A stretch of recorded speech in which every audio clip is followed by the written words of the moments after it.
आपका स्वागत है टारगेट सरकारी नौकरी चैनल पर। सुपर टेट परीक्षा की तैयारी में शिक्षण कौशल के सिलेबस के अकॉर्डिंग आज जो टॉपिक हम डिस्कस करने वाले हैं वो टॉपिक रहेगा आपका आरंभिक पठन कौशल। बड़ा ही इंपॉर्टेंट टॉपिक है, तो एक एक टॉपिक को हम डिस्कस करते चल रहे हैं आपके सिलेबस के अकॉर्डिंग। चलिए शुरुआत करते हैं। वीडियो को लाइक और शेयर आप कर दीजिएगा। चलिए बात करते हैं फिर आरंभिक पठन कौशल की। भाई जब एक बालक जो है अपनी शुरुआती शिक्षा को शुरू करता है, हम कह सकते हैं कि जो प्रारंभिक शिक्षा है या प्राथमिक शिक्षा है, जब बालक बालिकाओं की स्कूली शिक्षा कह लीजिए आप या प्राथमिक शिक्षा जब उनकी शुरू होती है, तो उस समय बालक और बालिका के अंदर जो है कौन कौन से कौशल शामिल होते हैं या पाए जाते हैं, या आप ये कह सकते हैं कि एक बालक में कक्षा के अंदर किन किन कौशलों का विकास किया जाता है। तो सबसे पहले समझ लेते हैं कि एक बालक की जो आरंभिक शिक्षा या कहें प्राथमिक शिक्षा प्रारंभ करने के लिए जिन मूल कौशलों की आवश्यकता होती है वो आरंभिक कौशल कहलाते हैं। और ये आरंभिक कौशल कौन कौन से होते हैं, तो इसमें आप याद रखेंगे आरंभिक कौशल में सुनना यानी लिसनिंग ये एक आरंभिक कौशल है। बोलना स्पीकिंग एक आरंभिक कौशल है। पढ़ना रीडिंग यानी एक आरंभिक कौशल है। इसके बाद अंत में है लिखना यानी राइटिंग, ये भी एक आरंभिक कौशल हुआ। तो प्राथमिक शिक्षा में या आरंभिक शिक्षा में बच्चे को इन 4 कौशलों पर कार्य कराया जाता है या इनका विकास कराया जाता है। तो इन सब के लिए सबसे पहले बालक की जो भाषा है बालक की, उस भाषा का विकास कराया जाता है, क्योंकि बालक बालिकाओं में भाषा के विकास की ज़रूरत इसलिए पड़ती है जिससे हम बालक के जो आरंभिक पठन कौशल हैं उनका जो है विकास कर सकें। तो भाई इसमें यहाँ पर जो टॉपिक है हमारा सिलेबस में वो है आरंभिक पठन कौशल। तो पठन में है पढ़ना, तो ये एक इन चारों में से एक पठन है। ये पठन कौशल जो है इन चारों कौशल में से एक है। हम कह सकते हैं कि आरंभिक पठन कौशलों में जिसके माध्यम से ऐसे कौशल हैं जिसके माध्यम से बालक सुन सकें लिसनिंग, जिसके माध्यम से बोल सकें, जिसके माध्यम से पढ़ सकें और जिसके माध्यम से लिख सकें, ऐसे कौशल हैं ये चारों। इसके बाद जो अगला तथ्य है वो बालक बालिकाओं के भाषाई विकास का प्रमुख उद्देश्य उनमें प्रारंभिक या आरंभिक कौशलों का विकास करना होता है। और बच्चा जब कक्षा 5 में होता है, 5वीं क्लास तक बालक में ये चारों जो कौशल हमने डिस्कस किए हैं आरंभिक कौशल, इनका विकास हो जाता है। आपसे पूछ सकता है कि 5वीं कक्षा के बालकों में कितने प्रकार के कौशल पाए जाते हैं, तो आप कह सकते हैं कि 5वीं कक्षा तक के बालकों में 4 प्रकार के कौशल हैं जो भी हमने डिस्कस किए हैं। ठीक है, इन चारों को आप याद रखेंगे, सुनना, बोलना, लिखना, पढ़ना। और एक क्रम है इनका, अपना एक निश्चित क्रम है जो आपको याद रखना है। मनोवैज्ञानिकों ने इसका इन कौशलों का एक निश्चित क्रम दिया है कि इन चारों में से पहले कौन सी क्रिया होगी। ठीक है, सबसे पहली क्रिया होगी जो बच्चा है बालक है वो क्या करेगा, सुनेगा। ठीक है, अगर वो सुन रहा है तो सेम चीज़ वो बोलने की कोशिश भी करेगा। ठीक, फिर वो पढ़ना सीखेगा, उसके बाद वो लिखना। ये क्रम है जो फॉलो किया जाता है। ये एरो इस बात को दर्शाता है, यानी LSRW। तो बालकों के अंदर अगर हम देखें ये जो चारों कौशल हैं इनमें सबसे जो मुख्य आधार कौन सा है अगर हम बात करें वो है सबसे पहला ही, ये बाकी तीनों का आधार बनता है क्योंकि इसी से शुरुआत होती है। बालक बालिकाओं के सभी कौशलों का मुख्य आधार श्रवण कौशल यानी सुनना है। तो सुनने को हम बोलते हैं श्रवण कौशल। तो इनके नाम भी आप दे सकते हैं, क्रिया और उनसे संबंधित जो कौशल रहेंगे। जैसे अभी सुनना है तो सुनने को हम किस तरह का कौशल कहेंगे, श्रवण कौशल। ठीक है, और श्रवण कौशल से अगर हम बात करें, श्रवण कौशल के माध्यम से एक बालक में कौन से तत्व का विकास होता है, तो ये आदर्श वाचन का। उसके अलावा जो बोलना है, इस बोलने को हम कहेंगे क्या, वाचन कौशल। इससे अनुकरण वाचन डेवलप होता है।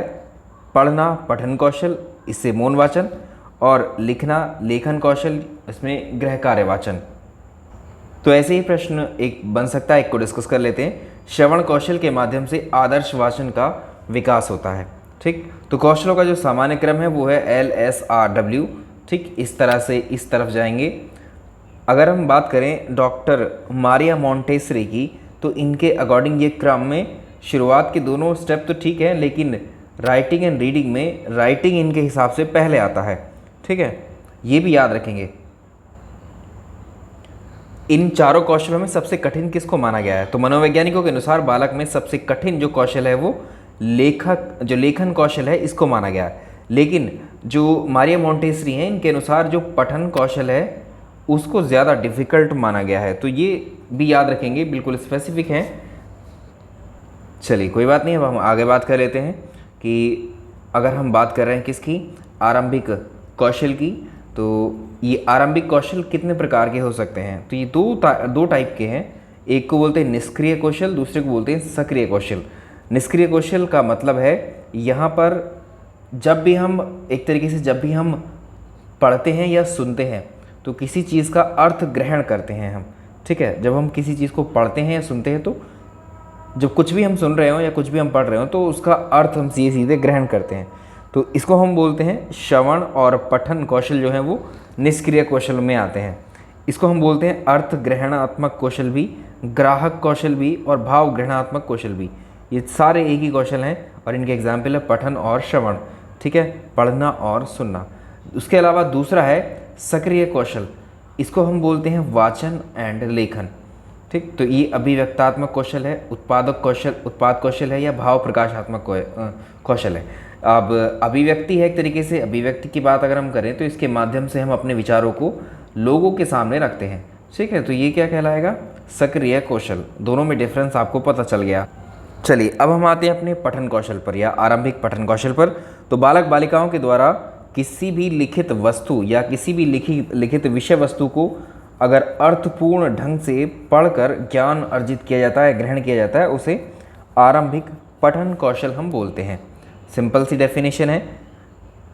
और हमने बात की थी डॉक्टर मारिया मोंटेसरी के अनुसार पठन कौशल सबसे कठिन कौशल माना जाता है। पठन कौशल का अर्थ हमने बात की लिखित विषय वस्तु को पढ़कर उसका अर्थ ग्रहण करने से है, इसका मतलब। तो इसमें 3 स्टेप्स बताएं। शिक्षाविदों के द्वारा पठन कौशल के 3 चरण बताए गए हैं। पहला है प्रत्यक्षीकरण। इसका मतलब होता है जब हम किसी चीज़ को देखते हैं, देखकर पढ़ना, विषय वस्तु को देखकर पढ़ना, ठीक। तो ये पठन कौशल के अगर हम बात करें इसमें क्या है, ये पहला स्टेप है। उसके बाद जब देखकर पढ़ेंगे तो हम देखकर पढ़ने के बाद उसका अर्थ हम ग्रहण करेंगे और जब हम अर्थ समझ में आ गया तो उसका प्रयोग हम अर्थ का कहीं भी कर सकते हैं। तो पठन कौशल का प्रथम उद्देश्य क्या होता है, अर्थ को ग्रहण करना, ठीक है, अर्थ को ग्रहण करना। आगे बात कर लेते हैं। मनोवैज्ञानिकों ने पठन कौशल के अलग अलग स्तर भी बताए हैं, जैसे चित्र पठन है, शब्द पठन है, शाब्दिक पठन है, अगला है चिंतनात्मक पठन, उसके बाद सृजनात्मक पठन। चलो इन पांचों अगर हम इसकी बात कर रहे हैं तो प्राथमिक स्तर की जो कक्षाएं होती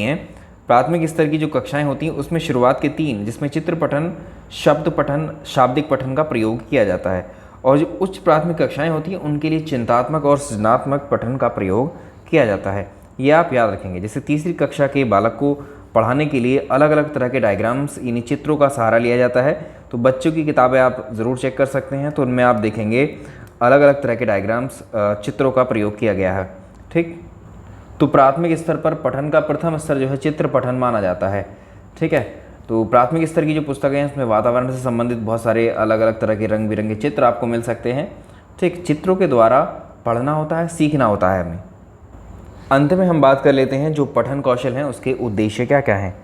भाई इसके उद्देश्य सिंपली आप साफ जो लिखित विषय वस्तु है हमें उसको पढ़कर अर्थ ग्रहण करने की योग्यता का विकास हो जाता है हमारे अंदर, बच्चों के अंदर, बालकों के अंदर। पठन कौशल के माध्यम से बालक में चिंतन और मनन की भी योग्यता डेवलप हो जाती है। इसके द्वारा पठन कौशल में बालक में जो है समय के सदुपयोग करने की योग्यता का भी विकास हो जाता है एक तरीके से। भाई बालक जब किसी विषय वस्तु को पढ़ेगा तो उसका अर्थ ग्रहण करेगा, उसका ज्ञान उसको ग्रहण करेगा और उसका बौद्धिक विकास होना शुरू होगा। तो जब पढ़ेगा वही सब ये होता चलेगा, तो ये सदुपयोग है समय का। बालक बालिकाओं में एकाग्रता बढ़ती है इसमें और बालकों में स्व अध्याय की भी भावना का इसमें विकास होता है। तो ये आरंभिक पठन कौशल है जिसके बारे में हमने यहाँ पर डिस्कस किया है। तो इस टॉपिक में हम इतना ही डिस्कस करेंगे, बाकी इनके अलग अलग चैप्टर वाइज प्रश्नों को भी डिस्कस कर लेंगे। आप लोग वीडियो को ज़्यादा से ज़्यादा शेयर करिए, आपसे मेरी रिक्वेस्ट है। और जल्दी ही अभी CDB की क्लास आप शुरू करने वाले हैं सुपर टेट की, ठीक है। उन क्लासेस को भी आप पढ़िएगा, मैं आपको शेयर कर दूंगा इसको।